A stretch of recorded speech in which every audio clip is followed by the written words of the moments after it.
The Vrethani came from the stars with ships made of crystal and light. They had conquered 100 worlds before Earth. They had never failed. Their fleet commander, a being named Zorath, watched the blue planet from his command throne and felt nothing but boredom. This would be easy, he thought. These humans had only just learned to leave their own atmosphere. They were children playing with rocks while the Vrethani wielded the power of suns. The invasion began on a Tuesday morning. 6 massive ships descended through the clouds over the largest human cities. They broadcast their demands in every human language. Surrender, submit, become part of the hegemony.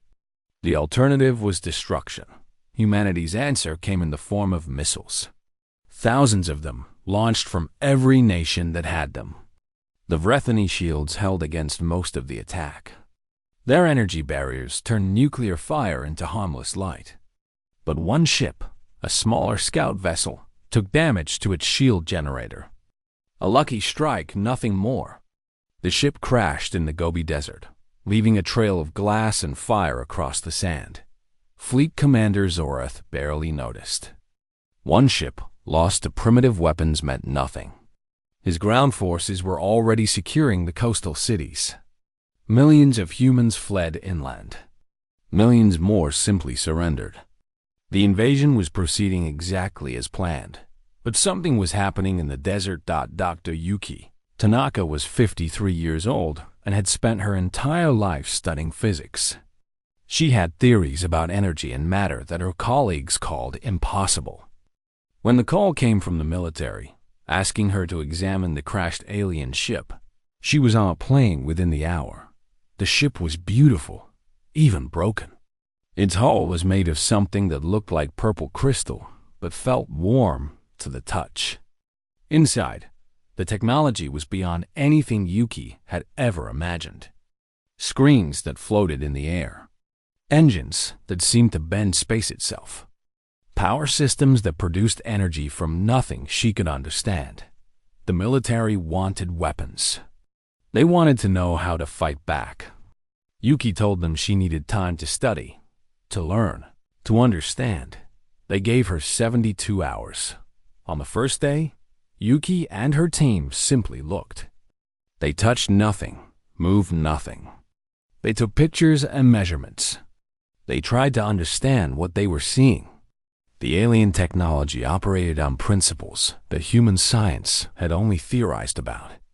Quantum mechanics, zero-point energy, gravitational manipulation. It was all there, built into systems that worked perfectly together. On the second day, Yuki made a choice. She stopped trying to understand and started trying to use. She found a device that looked like it might be a power cell.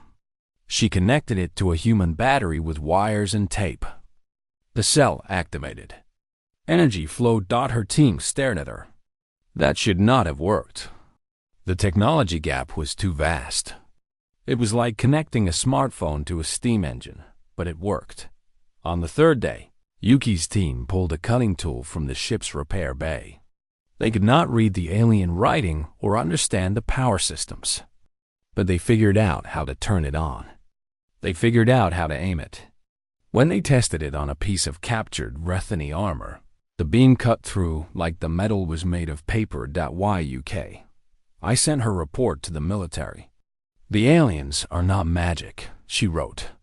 They are just advanced. And anything that is built can be understood.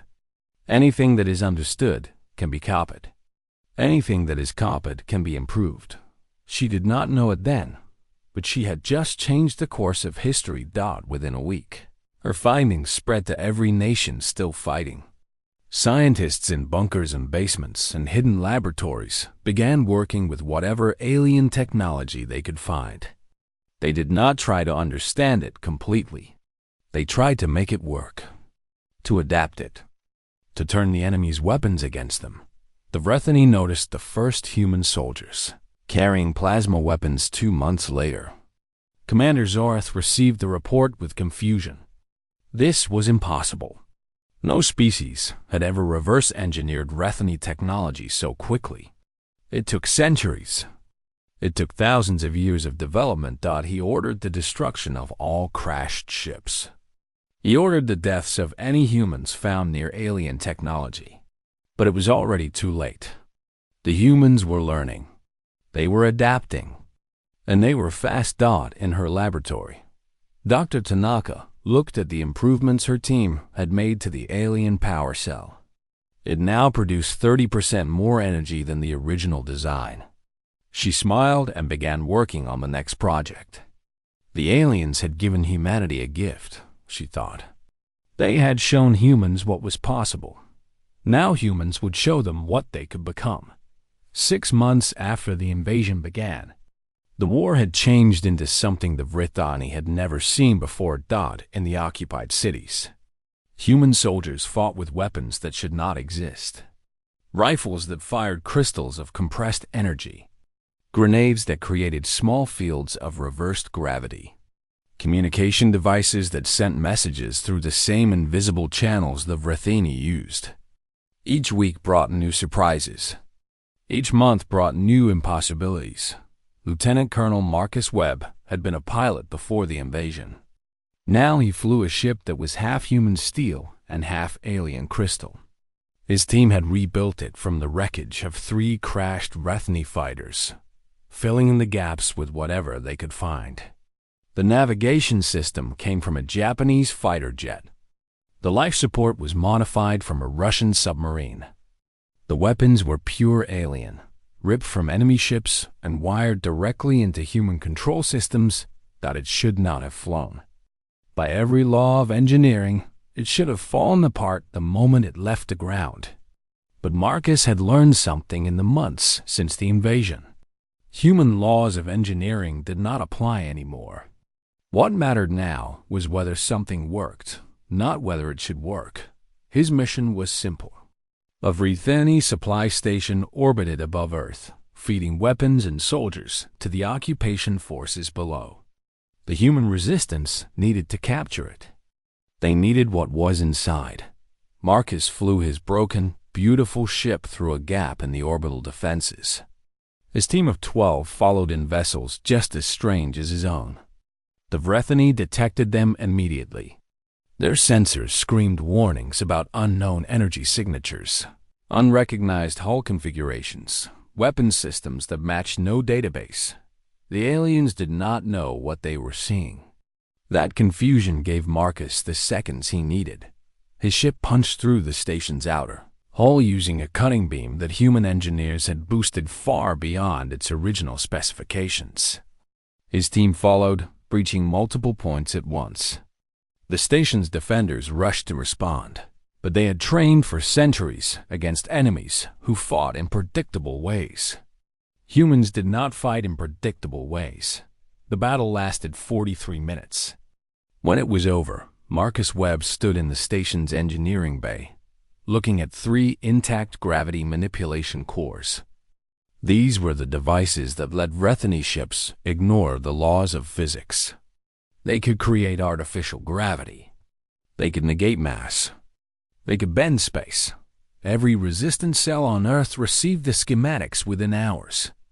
The Vrithani tried to jam the transmission, but human engineers had learned to hide their signals inside the enemy's own communications network. The aliens were sending human secrets across the stars without even knowing it. Commander Zorath finally understood the danger. He sent an urgent request to the hegemony leadership. He needed more ships, more soldiers, more technology. The primitives were learning too fast. Every piece of equipment they captured became a weapon against the hegemony. Every battle taught them new tricks. The response took 2 months to arrive. 10,000 Vrithani warships entered Earth's solar system, the largest fleet ever assembled for the conquest of a single world. Zorath felt relief wash over him.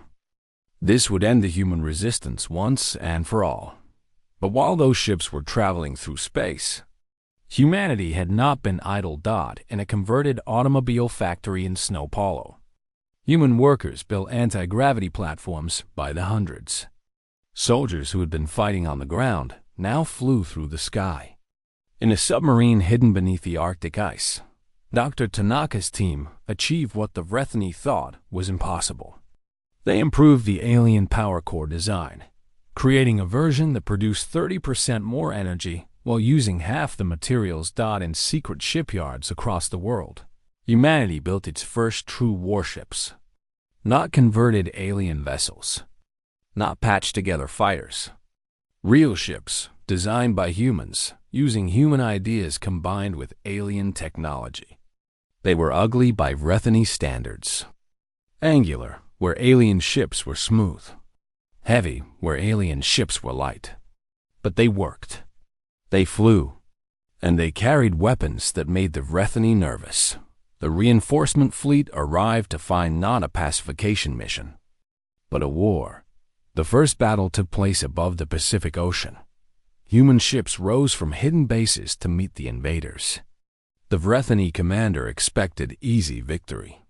His ships were newer, more powerful, designed by a civilization with 10,000 years of space combat experience. The humans surprised him. They did not fight like any species the Vrethani had encountered. They used tactics that made no sense by alien standards. They sacrificed ships to create openings. They retreated when they were winning and attacked when they were losing. They sent false signals and real signals mixed together until the Vrethani could not tell which was which. When the battle ended, humanity had lost 60% of its fleet. The Vrethani had lost 40% of theirs. By any normal measure, the aliens had won, but the Vrethani did not have factories hidden across a planet building replacement ships. They did not have millions of engineers studying every piece of captured technology. They did not have scientists like Dr. Tanaka working through the night to turn defeat into advantage. Within 3 months, humanity had replaced every ship it lost.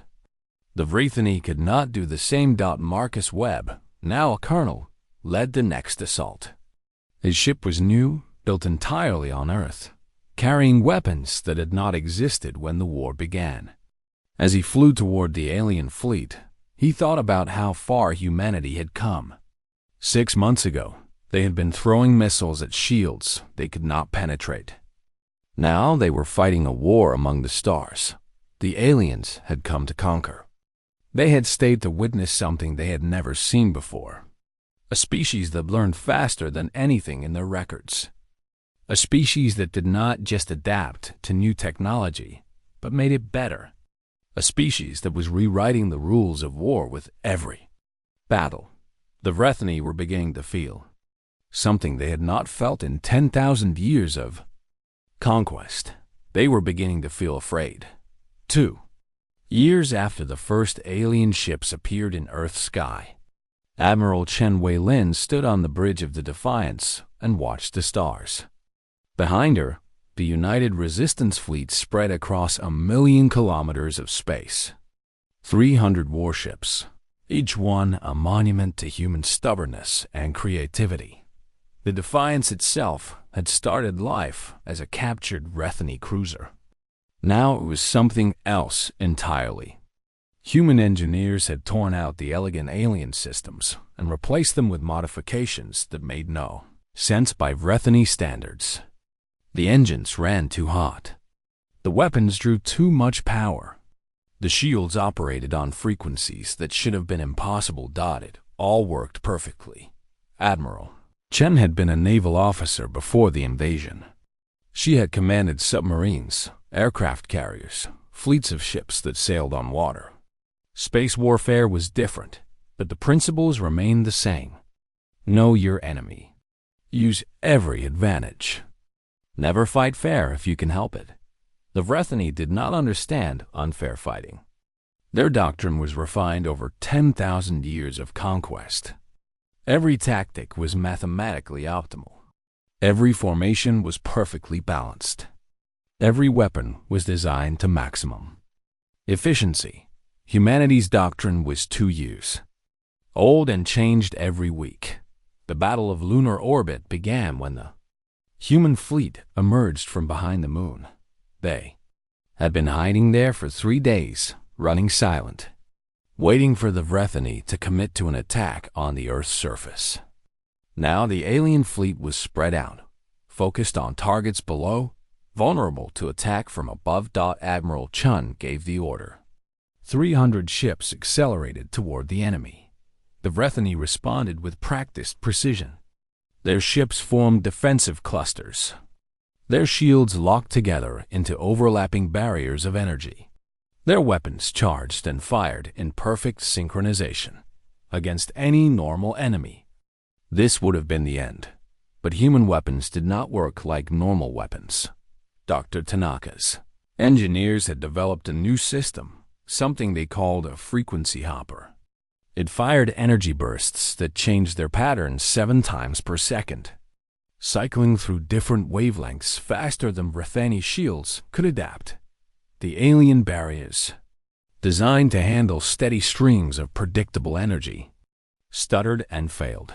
Commander Zorath's replacement, a veteran named Threll, ordered a counterattack. His ships moved into an aggressive formation, trying to overwhelm the human fleet with superior firepower. It was the correct tactical response according to Vrethani doctrine. But human electronic warfare specialists have been waiting for exactly this moment. They did not try to intercept Vrethani communications. The alien quantum entangled networks were impossible to hack. Instead, they flooded those networks with noise. Random signals, fake orders, meaningless data packets. The Vrethani ships could still talk to each other, but they could no longer understand what was being said. The perfectly coordinated alien fleet became 300 individual ships, each fighting alone. The battle turned into chaos. Human ships weaved through the Vrethani formation, targeting engines and weapon systems instead of trying to destroy entire vessels. They captured ships when they could, adding them to the growing human fleet. They retreated when they were outnumbered, then struck again from unexpected directions. Admiral Chun watched the fight unfold from her command chair. She gave orders when needed, but mostly she trusted her captains to make their own decisions. That was another thing the Vrethani did not understand. Human commanders were allowed to think for themselves, to improvise, to take risks. The alien flagship moved to deliver a killing blow to the Defiance. It was the largest ship in the Vrethani fleet, carrying weapons that could crack a planet. Its commander believed that destroying the human flagship would break the enemy's spirit. He did not know about the hammer. Dr. Tanaka's team had been working on the weapon for 6 months. It used gravity manipulation technology stolen from Vrethani supply stations, but modified in ways the aliens had never imagined.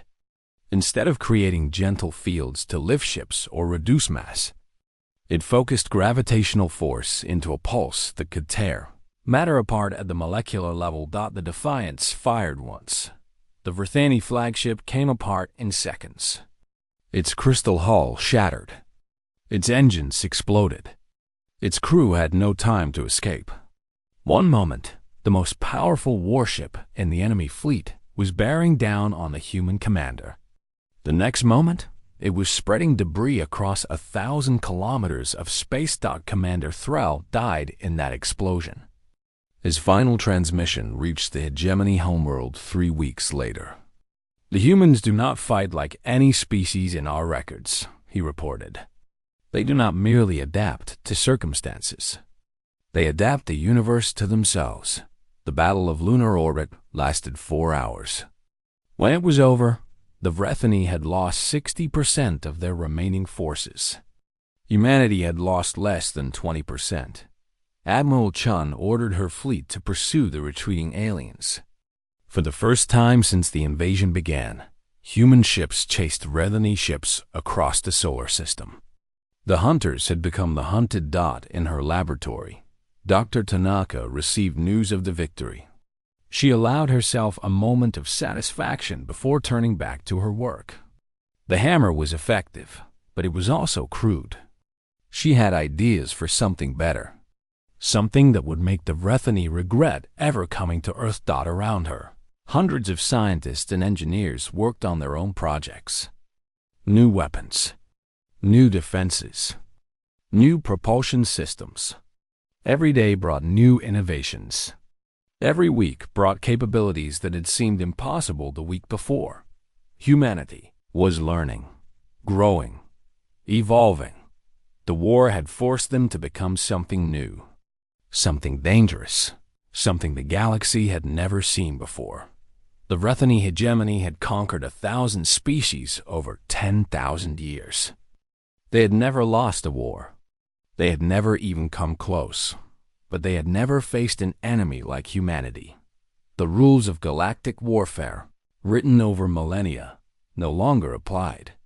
Humans were writing new rules, testing them in battle, discarding what did not work and improving what did. They were not just fighting a war. They were revolutionizing warfare itself. 5 years after the invasion, the Rethany hegemony asked for peace.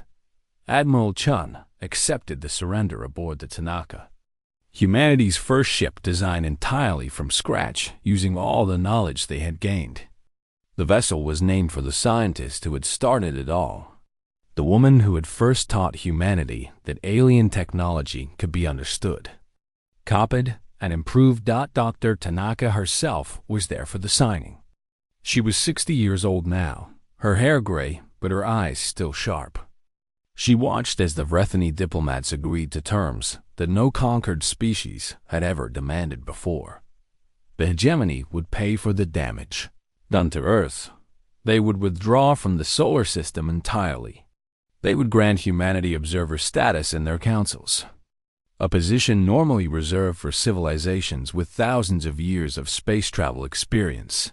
Most importantly, they would sign a treaty promising never to interfere with human technological development. This was an unusual request, but the Rethany agreed to it instantly. They had seen what humans could do with 2 years and captured equipment. They did not want to see what humans could do with 10 years and unlimited resources. The galaxy watched the treaty signing through the networks that connected 1,000 worlds. Different species had different reactions. Some saw hope. The Rethany had seemed invincible. Now everyone knew they could be defeated. Resistance movements on a dozen occupied worlds took note. If the humans could do it, perhaps they could too. Others saw danger. Humanity had proven themselves aggressive, adaptable, and terrifyingly fast learners. They had taken technology meant to conquer them and turned it into weapons of their own. What would they build next? What would they become in 100 years? 1,000? The Rethany's ancient rivals sent diplomats to Earth almost immediately. They offered alliances, trade agreements, technology-sharing partnerships. They wanted humanity on their side, or at least not against them. They could see which way history was moving. On Earth, the celebrations lasted for weeks. The aliens were gone.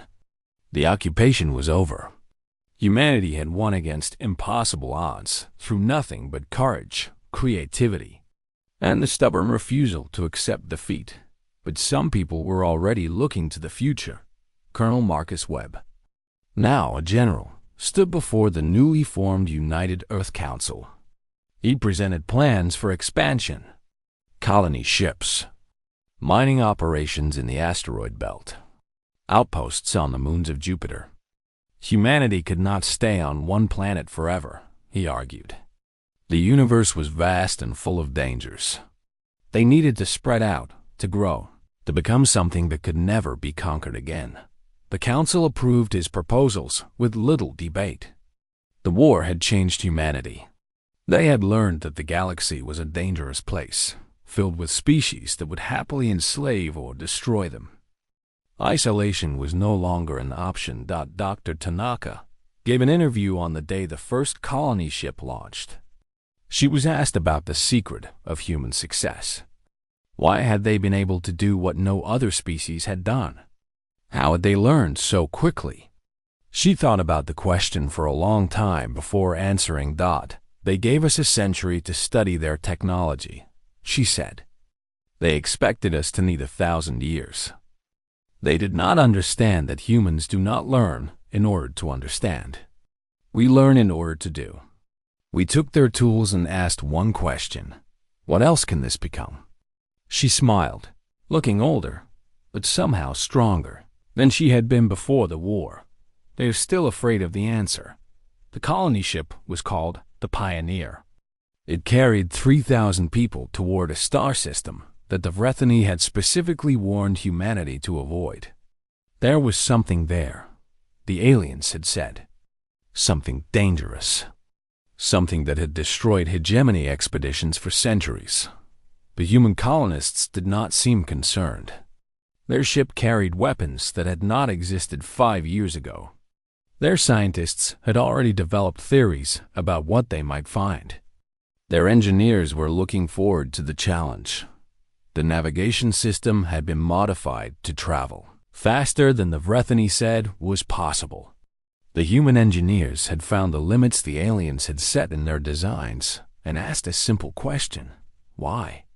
The answer was usually because that is how it has always been done. Humans did not accept that answer. The Pioneer jumped into hyperspace, traveling 30% faster than any ship in the hegemony fleet. Its crew looked at the stars ahead and saw not danger, but opportunity. Not limits, but challenges. Not the end of their journey, but the beginning. Back on Earth, construction continued on the next generation of warships. Scientists worked on new theories about the nature of space and time. Engineers built machines that would have seemed like magic just a decade before. The galaxy's rules were changing. Humanity was writing new ones. And somewhere in the darkness between stars, the species that had destroyed so many Vrethani expeditions detected the approaching human ship. They prepared their defenses, expecting another easy victory against primitive invaders. They did not know what was coming, but they would learn. Humanity was very good at teaching.